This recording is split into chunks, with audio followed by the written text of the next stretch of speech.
bershiya oo inta badan si weyn u falanqeeya waxna ka qora arrimaha dunida islaamka iyo sidoo kale gaar ahaan dunida carabta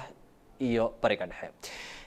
cabdullaahi soo dhow ahlan wasahlan daacad aad baad mahadsan tahay adiga iyo howlwadeenada telefishinka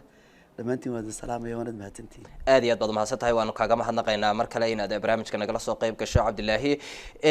ugu horeyn bal waxaan jecelahay in aniga iyo daawadayaashaba aad sawir guud naga siiso muddo dheer waxa dadku ay maqli jireen colaada u dhaxaysa Falastiiniyiinta iyo Yuhuudda oo qof waliba waqti uu maqlay inta badanna waxa la maqlaa marka dagaalka Falastiin iyo Israa'iil la maqlo xogaga xarakada Hamas la yiraahdo Hamas maxay tahay waa urnuuciye بسم الله الرحمن الرحيم الحمد لله والصلاة والسلام على رسول الله دعوات بدو ما تنتهي رنتي إمك ضد دميريه آد بو أود بدني هاي information كنا ميل والبا وكتير عدد كسي فضود بي أنت بدن وأوجان كنا بريه هراء التلفزيون دي إذا عداهم لقيت يجلسين شري أيها shortage أيها information مركا أورك حماس هرت وحلوزو جابي حركة المقاومة الإسلامية حرف كوجه الرياء حماس وحوي حركة مقاومة الإسلامية. مركز حركة إسكعابينتا إسلامية. إسكعابينتا إسلامية لو سو جابية حماس وحوي وأوركو على متسن حرن مدون كفلسطينيين تا. وح أساسي سنة كي يكون يستقال بقولي لحية ستيتن كي شيخ أحمد ياسين أو تركي سؤال دمسترنينو لغة إيو كعمها إيو حكي قبي ورنتيني كرسي لغو ريحو. ayaa aasaasay rag badan oo waaweyn oo fara badan markii dambe way la dhaqaajiyeen ururkaasi oo urur islaami ah fikirka marka la fikirka islaamiga waa dad sunni ah una janjeera ururka ikhwaan muslimiinka afkaar ahaan oo janjeera marka culimadiisa iyo aqoonyahanadiisa iyo maaragtay qiyaadaadkiisa iyo hogaamiyayaashiisa ayaa markii dambe soo gaarsiiyay inuu noqdo ururkan urur adduunka عنك ما دام وكل علامة هي حرني مدون كاسي مركا إسرائيل وحيالها عنك كوايد وحكم ده إلا يمكن أكو تاي إنه هو جامياش سريع حماس هاي ليسوا سياسة يكدوا شو حكم ده إنه قف كدشوا مستفرسوا ما يحدوا صدق هذا صي نمان كاسي كوا تمركا رجع فرح بدن له أنت بدن حرن لابد ننعم بديهين وحيو بديهين كوا لراج جبهة الإرادة الجبهة المقاومة الإسلامية يجنا الجهاد الإسلامي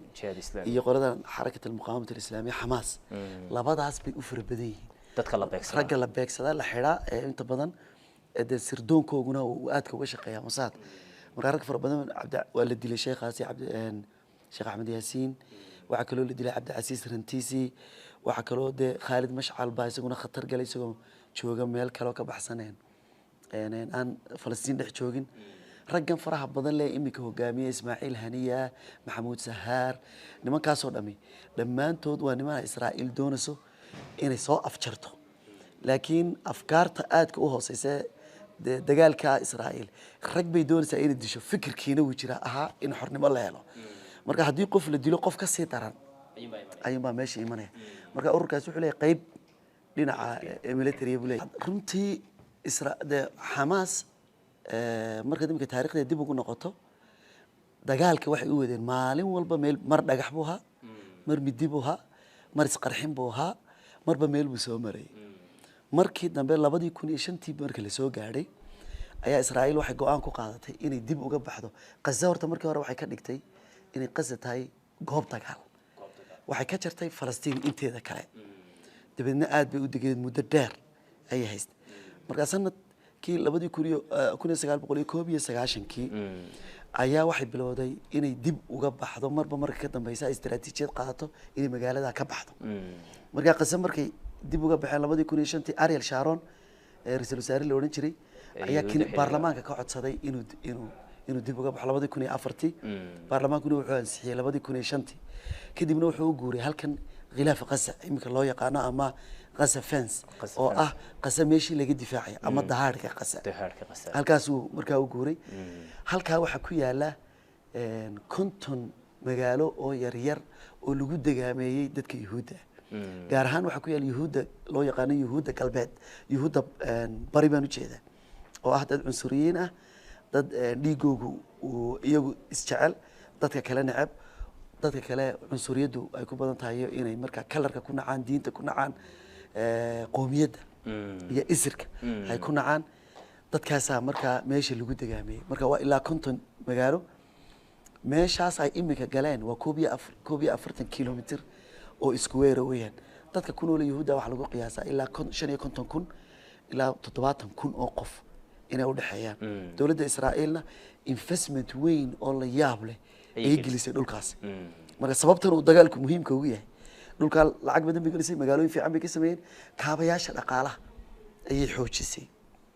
marka iskuulada maaragtay waxyaalaha asaasiyaadkii dadku baahin oo dhan qofku hadduu halkaa dego lacag bay dawladdu siinaysaa laydhka bilaash buu ku helay waxyaalo aad u fara badan oo qofka soo jiidanaya oo laga yaabo inay caasimadda kelin Tel Aviv iyo meelaha kale degan aanay ka helin ayay meesha ugu tala galeen waxay ku sameeyeen markaa fencing way oodeeno markaa way meeshii dahaar bay ku sameeyeen dahaarkaasi sabadaha dhulka ku taagan 9 mitir bay dhulka hoostiisa ay ku jiraan dushana waad iga arkay silig weyn oo very sophisticated oo aad loo qaabeeyay loo habeeyay oo casri ah oo hanti aad u badan ku baxday security cameras oo sareeyo raadarada ku xidhay yaabeen goobihii militariga iyo wixii oo dhan leh ayaa lagu sameeyay 9 mitir waxa hoos loogu qoday inaanay markii soo qodaan godadka inaanay kaga soo bixin godadkani caanka ku yihiin Falastiiniintu caanka marka dagaalkan waxyaalo kaga duwan yahay ugu muhiimsan waxa kamid ah dhowr iyo 10 sanadood bay Israa'iil maal gelinaysay dhulkan dhowr iyo 10 sanadood bay military ahaan iyo difaac ahaan iyo inay dadka fahansiiso inay halkan u soo guuraan ay leeyihiin meel ammaankeedu la isku halayn karahay tiibay markaasi ay waxba kama jiraan ay ka dhigeen marka waa halka issue-gu uga duway strategy bay ciidamada Israa'iil ay dhabarka uga jabeen foolxumo fara badan oo siyaasadeed sirdoon iyo military bay kala kulmeen aad iyo kooxdan Duufaan al-Aqsa la yiraahdo hawlgalkan qaabkii u fuliyeen waxa shaashada laga arkayay iyaga oo baarashuuta ku soo degaya arintaas sidee u dhacday wallahi daacado markay aad mutacalimiintu ay ka sheekeyneen dadka inta badan xiriirka la leh bariga dhexe aad uga sheekeyneen 3-4 qodob ugu waaweyn Israa'iil waxa ay had iyo jeer dadka maxaabiista ay haysato waaniga ku sheego waa hogaamiyaasha reer Falastiiniyiinta marka nin kamida askarta Israa'iil la qabsado tiro fara badan oo Falastiiniyiin ayaa lagu bedeshay marka 2011 ayaa Falastiin ayaa Hamas waxay qabteen sarkaal mar hore inta waxay qabteen sarkaal ah Hamas Israa'iili sarkaalka markay qabteen dawladda Israa'iil waxay codsatay inay maxaabiis ka bedesho 1720 qof oo Falastiiniyiin ayaa lagu bedeshay dadkii lagu bedelay waxa kamid ah nin la yiraahdo Yahya Sinwar marka Yahya Sinwar waa nin weyn oo ah qiyaadaadkii sare ee hogaamiyaasha sare Hamas 1962 ayuu ku dhashay magaalo la yiraahdo Asqalaan dabadeedna waa magaalooyinka Israa'iil haysatay degantahay imika kadibna qaxootiga magaalada Khan Yunis uu ku tagay marka inta Israa'iil qabatay bay waxay ku xukumeen xabsi daayin marka liiska dheere 1720 qof ayaa ku jiray sarkaalka dadka lagu bedeshay kadibna marka wuxuu noqday 2017 ayaa loo doortay inuu noqdo hogaamiyaha siyaasadeed ee ah xarakada Hamas ururka Hamas halka waxa ka bilaabmay Israa'iil markii telefishiinadeeda ama warbaahinteeda iyo dadka istiraatiijiga waxay markiiba arkeen inay Hamas u guurtay nabadgelyadii wada hadallada iyo waxyaalaha kale ay daneyn jirtay inay ka guurtay nidaam dagaal oo kaliya marka laga sheekeynayo Yahya Sinwar waxay u yaqaanaan wasiirka difaaca Hamas ayay u yaqaanaan Israa'iiliyiintu waxaan u yaqaanaa aqliyada ka dambaysa dilalka qorsheysan madaxdii sare ee faraha badnayd Israa'iiliyiinta lagu dili jiray ninkaas marka waxa la yiri ninkaasi isaga marka aqliga dabaray ee ka shaqeeyay in arrintan ay dhacdo 2021 buu dagaal qaaday weyn oo dagaalkii diyaaraduhuna ay galeen dronisku ay gudaha galeen ay gordhiyeen masaafada hay mar ay gaarayeen hubkoodu kan buu marka ninka dabaray waa ninkaas iyo ninka kale Maxamed Dayf ee hogaaminaya ciidanka marka labada nin la isku daro waxay yiraahdeen waxyaalaha markii ay sameeyeen كو مجا على جماعة مكان دوفان الأقصى مرنا لما صار هذا القادم إن عمليات لوضه مرنا لما صار هذا القادم يديار جرون وعاسة markay meel iskugu imanayaan dadka intan sameynaya gacanta ku hayay dad kooban bay ahaayeen dhulka hoostiisa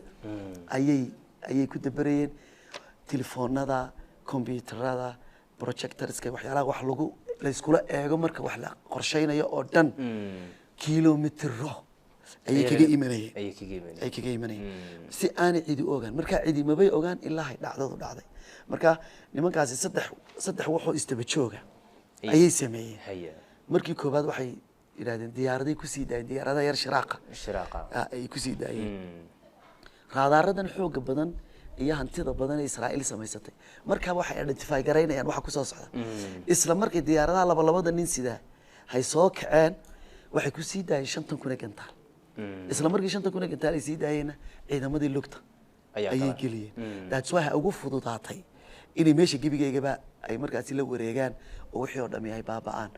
waxaanay ku beegeen ciid iyagoo day markaa doonay maalin sabtay fasax yihiin way xaflada dhiganayaan way ciidamadu daa sakhraameen oo maaragtay iska badhaayga iska geysteen iska baadhiineen ayay ku beegeen manay soo dhigan waayo dhacdooyinkii ugu dambeeyay oo dhan Israa'iil talaabooyin culus bay ka qaadisay Qudus iyo meelaha la midka marka taasi waxay kalifisay inaanay cidba markii waxba ka jawaab weyday Xamaas waxay islahaayeen iyaguna waxay u arkeen inaanay waxba soo wadin laakiin way la yaabay aad yaxya siwar marka laga yimaado nin kale waxa jira maxamed dayf la yiraahdo oo aad sheegtay inuu isna hogaamiyaasha kamid yahay isagana halkee xiriir kale leeyahay halgankan ay Falastiiniyiintu ku jiraan isaga maxaa culeysay ka soo gaaray dhinaca Yahuudda warta isaguna waa ragga waa nin dhowr iyo 10 jeer bay isku dayeen inay dilaan mar maxbuus baabuu noqday وادي dadkii qaxay ee dhibaatadu gaadhay meheradii hantida ay lahaayeen ay baaba'day sigalibtiisa dhaawac baa soo gaadhay waxa kale soo gaadhay maaragtay gabadhii u dhalay iyo xaaskiisa ayaa qarax lagu dilay isaga leela beegsanayay marka waa dadka ku adag inay Israa'iil iska dhiciyaan ayuu ku jiraa una de principles ku ka duulayaan principles islaamiga ay yihiin iyo inuu dhulkiisa xora u helo dabadeedna hawlgallada uu furiyana inta badan ay guuleystaan saas uu noqday isagu inuu markaasi marka Xamaas aragtay inuu nin weyn oo adag yahayna kulli waxa loo fursadii baa la siiyay aad waxa jira oo magaalo dad badan ku nool yihiin laakiin distance ahaan marka magaalooyinka waaweyn loo eego aan weyneyn 360 kilomitir oo square ay ka kooban tahay marka dhererkeega 40 kilomitir xaga dhererka baladkan waa 15 kilomitir marka Hargeysa bay wax yar ka weyn Hargeysa diisa oo dhinaca badi ka marayso dhinaca wax yar ka magaalada aad ugu sii weyn magaaladu ma aha laakiin 1967 markii horaan tilmaamay ay Israa'iil qabsatay meel militarina ka dhigatay 94 markii dhawid 1994 ayay dib ay markaas uga baxday 10 sano kadibna waatan khilaaf qasas samaysatay istiraatiijiyad meesha dadka leeg waxay ka goysay meesha waxa u dhaxaysaa markii qasay daanta galbeed ayay meesha nimka la yiraahdo khilaaf qasa u dhaxeeya marka horta marday dalkiiba ka ilaashanayaan waxay doonayaan inay Falastiiniintu ku soo turkan oo Falastiiniintu Israa'iil meelaha iskaga difaacayso ku jira mar labaad dadkii Yahuudda ay dibadda ka imanayeen Yurub ka imanayeen Mareykanka ka imanayeen ku dagaameynayaan oo magaalooyinkii bay ku badinayaan mar saddexaad dhinaca Falastiiniyiinta waxay muhiim ugu tahay dhowr iyo 20 kilomitir bay ka soo go'een magaaladii 20 sano la doonayay inaanay durkan marka strategically muhiim u tahay marka haday ciidamada Israa'iil iyo Israa'iil Falastiiniyiintu waxay ku dagaalamayaan meel ka baxsan magaalooyinkii qasameel ka baxsan ay ku dagaalamayaan marka waa magaalo dadkeegu badan yahay waa meelaha ugu badan Israa'iil ay xasuuqday qaramada midoobay xalay habeen hore way ka hadlayso waxa ilaahay waa hadallada uu sheegay wasiirka difaacu xawayaan inuu rushaynayo wax ka qabanaya ayuu sheegay waxaas inaanay insaaniyad ahayn ayay ku tilmaameen marka imika eegto isku soo celiso iyaguna tal dhirbaaxa adag bay ku sameeyeen laakiin marka runta loo dhaadhaco doorkan waxa gacanta sare leh imika intan aynu aragnay doorkan cisho gacanta sare waxa leh Falastiiniyiinta waayo militarigii bay qabteen 1,000 qof bay dileen waxa askar badan bay hayaan ninkii waxa haystay dhulkaas oo dhan bay haystaan ragii hoggaanka sare bay hayaan military fara badan bay qabteen insaaniyad bay sameeyeen oo dumarkii way iska sii daayeen carruurtii qaar badan oo kamid ah qaar kalena way hayaan marka waxaas oo dhan waxay tilmaamayeen gacantii sare ay leedahay Falastiiniyiinta imika waxay u sameynaysaa dadku doonistooda iyo xorriyadooda hadii dadka la israado pressure saara dadku hadaanay oo la siraa dhameeya dadku inaanay dhamaan marna ay helayaan xorriyadooda tani waa tilmaan waxay u tahay in dawlad Falastiin dhalato goor ay dhalataba waxay tilmaan u tahay cid kasta oo la dilo guriga kasta oo la baabiyo hubka uga casrisan oo la isticmaala inaanu ka kaxaynayn dadku mabaadi'da ay aaminsan markay dhulkooda joogaan marka xorriyadii dadka Falastiiniyiintu ama iyaga ha noqdaan kuwa imika noola dagaalamaya ama kuwa kale soo socda ha noqdaan inay dawlad Falastiin laazim ay tahay inay dhalato oo adduunku aqoonsado oo laga baxo in la yiraahdo Israa'iilna way isdifaacaysaa Falastiinna waxa weeyaan waa xarakad irhaab ama waa argagixiso la yiraahdo ayay ku qasbaysaa talaabooyinka noocan oo kale adduunka aadiyad Hamas Israa'iil imika waxay u arkaysaa inay dhaqaalahaan weeqmeen oo aanay haysan awoodii ay bulshada wax ku sii jireen hubka ku samaysan jireen imika marka dhageysato nimanka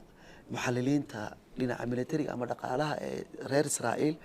waxay u arkayeen Israa'iil inay Hamas meesha ka sii baxayso ay yaraatay marka Hamas aamustay laakiin de 2 sano 2022 dagaalkii kadib waxay diyaarinayeen hawlgalkan marka wax la yaab la ku soo baxay hubkay samaystaan military ahaan hubkay samaystaan 10 kilomitir ilaa 15 kilomitir buu socdaa way geerish bay ku sameynayaan waa hub de aad u hooseeya oo de gacanta ay ku sameynayaan oo warshada sameeyeen laakiin hubkan imika ay ku dagaal galeen waa hub dibadda uga yimid ma hub gudaha ay ku sameeyeen برجي هو راح يرسل شرين وحيالها يرد ملاها وقيمة لكن إمك لبنان وحيالها الشيء وحكي من ليبيا بربر كليبيا بربر كيمن بربر كسوريا وحاسو نبي وحي سامحين إن دول كهوستيس ودوين كيكسر ميستين هاي مصر يملاها كلا لميتك هاي هوب كان صو هاي هوب كان أوصى مري مركا هاي هوب فربضان هلان قالوا عاويو دتكو قد بدأ شو هوسو إيبيان مركا ميلتري أهم بي إمك ستيج كانوا كدوان ستيج كي رفاتك ستيج كانوا يوسو جورين وستيج هذاك دولتها وسودو أي وسو جور مركا لما أوران كرو dhaqaalahaan way wiiqsayeen mar haday waxaan oo dhan ay haystaan logistically dadka sida loo ciqaabayo ee gudadkooda la burburinayo ee maaragtay waxyaalaha casriga loo isticmaalayo ee intaas oo kiiloomitir dhulka hoostiisa la eegay inuu bedmarsan yahay Israa'iil si walba u raadinayso inay haddana hubka noocan ah helaan waa wax la yaab leh lagamana yaabo inay joojiyaan sanadkii hore waa 2020 waa kuwi waxyaalaha mucjisada sameeyay dhulka hoostiisa aad u maray kuwii kasii horeeyay 2016 dagaalka sameeyay dagaalka duwan buu ahaa كنا وكل كلو كسيدون كوا كلنا واحد نفيلنا إني تلافيف في مالك الله يسكب قبصه سوى عدد السياسة الدبلوماسية دوك ومنافقات أكوير بدن مركز أكتو ويا يمكن مريكانكو وعشاقين استفاعيان دلالكن يوروب أوردن واحد قرب استاجين إسرائيل ما أركيان أنتو ذا بدني ما أركيان دتكن فلسطيني توحلو جيسني لكن واحد أركيان دتكن إسرائيل وحلو جيسني تحسنا عدالة إن عدالة سميان بهت لكن بجد عدالة ما سمينايان لكن دولة مسلم كان كل شيء دولة مسلم كان شعبكم أصلاً شعبكم مر والبوح إلو حتى وح إلو بي تقين تن لياب كلي قزاه كوبا بيجي مك فلسطينيين ما أركيان ضدك مسلمين واحد أركيان ميلاه يجليان حرمها ميلتري يجليان إسرائيليين تحد حريان لبعتوي كلا عباد كإسرائيل كدعية أي أركيان مركا أرنتني أدوك هرت 10 بيوت إسبدل بانا لجيا أبا مستقبلك دو inuu isbedel yimaado isbedelkaas oo wada hadal iyo xabad la joojiyo iyo in laga wado arrimo kale oo sidii Hamas loo faquuqay si ka duwan in loola dhaqmo iyadoo cid kale loo soo dhaxmaray ama Masar loo soo dhaxmaro ama Qatar loo soo dhaxmaro ama dal kale maaragtay dunida muslimka loo soo dhaxmaro laakiin iyadoo intii hore ay arrimo ka duwan yihiin ayaa laga yaabaa in la arko aadiyad كنت gabagabadii baan ku siisaqaynaa Cabdillaahi Maxamuud Beershiya aadiyad baad mahadsantahay waxa jirta qalabkii dhinaca hubkii iyo gaadiidkii dababaadkii Israa'iiliyiinta ee ay Falastiiniyiintu ay qabsadeen qaarkood waxa la sheegaya inay ahaayeen kuwa ugu casrisan dunida hubkaasi Falastiiniyiintu ma dib bay u qaateen miyay gubeen halku ku dambeeyay maxaa laga yaqaan hubka gaar ahaan dababaadkii ay gacanta ku dhigeen horta marka la eego waa dagaal baa dhacay dagaalka dhacay de xogta iyagu telefoonada ku soo duubayaan ama de qolada la socod cid la socoto saxafiin ah duubayo kooban mooyaane xog fara badan inta badan dawana arrimo military xog fara badan ma sii deynaya laakiin waxaynu arkaynaa iyagu gubay dabaabadii waa inay markaafo iyo de nambaray waliba kale yihiin de dabaabadahan ma aragtay kaarayaasha iyo Israa'iil samaysata waliba baala casri ah oo adkaysigoogu aad u sareeyo hubkay Falastiiniintu ku dhufanayaan aan mararka qaar waxbaba u noqonaynin wixii oo dhan way gubeen hubkii bay kala baxeen qaar badan way ka xaysteen gaadiidkii fududaay oo dhan iyo hubkii way ka xaysteen raadaaradii hay la kulmeen yaalay gebigoogaba way burburiyeen waxay u arkeen inay information bixinayaan oo dhan marka qaniimo fara badan kulli way soo bandhigi doonaan Israa'iil ilaa imika way qarinaysaa waxyaalaha ay qarinaysan waxa kamid ah waxay yiraahdeen حتى تلفزيونada waxa laga joojiyay Israa'iil inay dadku inay baahiyaan sirti waxyaalo dhibti la kulmay oo dhan iyagoo doonaya inay gudahooga ilaashadaan oo inay dadku kala qaybsamaan iyagoo doonaya marka laakiin wax fara badan horta way ka heleen waana kulli soo bandhigi doonaa oo telefishinada ku arki doonaa aad iyo aad baad mahadsantahay Cabdillaahi Beershiye gabagabadii dhacdadan dhacday si kooban maxaa dunidu ka baran kartaa maxaa lagu tilmaami karaa dhacdadan horta waa xorriyadoon inay dadku soo fahmaan ba fiican waxaan marar badan aad maqlaysaa dadka kale war Falastiiniin dhagax tuurasa way dadka dhulkoogii baa la qaatay 1948 ilaa imkana xoog baa lagu haysta lama doonayo inuu qof madaxa u qaado qofka ila xorriyad baan u baahanay wala xidhay in yaro adigoo kale ku leeg baa la xidhay waxaana la soo deeyay 60 jir markuu yahay ama 70 jir dadku 40 sano iyo 50 sano xidhay bahdilaada noocaas cuntada laga jaray waxay ku sameeyaan xaafadaha ay gelayaan dadka ma doonay iskuuleynay wax bartaan marka dadku dad nool ma waa dad xire military lagu hayo adduunka jeel dusha ka furooyaan dhan walba way ka cunaqay imika biyihii bay ka jareen waxay ka jareen waxay cunto caawintii bay ka jareen meelii yaraa loo soo mariyay rafax oo ah macbarka loo maray meesha loo marayo Masar iyo Masar iyo dhaxay gibi way rasaas bay la dhaceen oo diyaaradaha duqay waxa soo dhamaa tilmaameen in dadkan inay noolaadaan aan la doonin adduunku wuxuu ka baranayaa qofka si kastood u dhibto haddaad xorriyadiisa haysato qofka inaan weligii control karin oo maamuli karin baa laga baranaya waxa laga baranayaa xaqu inuu mar uu guuleysan doono xaquna uu soo baxaya inay Falastiiniintu xaq ku taageen cid walbaana way ogtay waxa laga baranayaa dhaqaalaha Israa'iil iyo adduunka Israa'iil ku xidhanba meelo badan oo kamid ah beer ku dhul ku dhufanaya maalintii koobaad 760 milyan ay dhaqaaluhu ay markii u aayeen waayo madaaradii baa istaagaya dalxiiskii baa istaagay beeraha wixii ka soo gaayay baa istaagay waxa istaagay waxa ogow Israa'iil militarigeega waxa lagu maalgeliyay Mareykan la iskugu tagay hantida ugu badan loo geliyay lacag aad u fara badan oo qaali ah gantaalka lagu dhufanayo meel qasa kamid ah millions of dollars way halkii nimankan $500 $400 ku sameeyay wuxuu marka wax isku dhigma khasaaraha militariga ku dhacaya marka kan nafeed iyo ka burbur laga tago dhulkii 20 sano ay dadka dejinayeen dhisay wada arkay dadku si weeyaceen dadku inaan dhulka wala hayno de lagu qasbeeyay baad garanaysaa wala cidlaynaya dadku baasaboor booda haystaan Mareykan iyo iskaga noqonayaan meel kale taasina waxay meesha ka saaraysaa ididiilada ah in muslimiinta dhexdooda lagu dhiso dawlad yahuud ah oo siday doonto ka yeesha laakiin nasiib darrada waxay tahay wadamadan carabta ee muslimka oo iyagu de u arka Israa'iil saaxiib wadamo badan oo waaweyn oo maanta carabta hor kacay saaxiib u arka safaaradii u sameeyay xafiisyo hoose u sameeyay waxa soo dhan waxay tilmaamayaan in Israa'iil u sii xoogeysato dadka muslimiinta inay wax yeesho way mar waxaan dhageysanay nin kamid ah nimanka arrimaha militariga Israa'iil aad u tafatira oo telefishinadooda ka soo baxa ayaa wuxuu ka sheekeynay wararkiinu guuleysanay waxa kamid ah inuu nimankan cunaha qabanay Hamas waa markuu Cabdi Fataax Siisi yimid god kasta wuxuu nagu caawiyay in la burburiyo buu nimankii hore de iyagoo og in godad hay jiraan way iska dhiga marin jireen si balab ay u noolaadaan kol hadaan iyaga lagu qabsanin laakiin ninkani sida Israa'iil u sameysatay deyrka si lamida ayuu godadkoogina u baabeynay marka dadka noocaas markay soo baxaan de adduunkii waxay tusayaan inay taageerayaan Israa'iil laakiin gabagabadu waxay tahay daacdo waxa la arki doonaa ninkii noolaada iyadoo oo dhalatay dawladda ay Falastiin leedahay wadadan hay imika Hamas haysaana waa mid kamid ah wadooyinka wada hadalka laba dawladood oo Israa'iil iyo Falastiin ay leeyihiin isku agnoolaada inuu adduunka ogolaado